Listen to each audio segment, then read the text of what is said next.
আরে ভাই আশ্চর্য, সারা জনম দেখছি কলা গাছের মাথায় কলা ধরে, আর এডে দেখি কলা গাছের পেট ফেটিয়া মাছ কান্দা কলা গাছ হয়েছে। হ্যাঁ দেখেন কি সুন্দর, হায় হায়।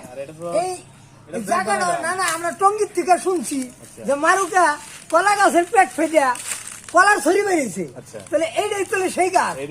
ও ভাই তাহলে তো আমরা আইসা তাহলে ভালো হয়েছে, জীবন সার্থক হইলো যে কলা গাছের পেট ফেরিয়া কলা গাছের মুসি বেরিয়েছে।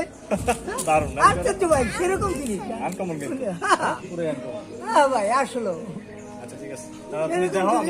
আচ্ছা ভাই, আচ্ছা ঠিক আছে। হ্যাঁ ভাই আমি ভালো করে দেখি, কলাগুলো একটু বড় হইব মনে হয়। দেখ বড় হইলে আমরা আলার আম হয়ে গাছের এই কলা খেতে লেগে, কেন এই সমস্ত গাছের কলা খাওয়াটা অনেক ভাগ্যের ব্যাপার।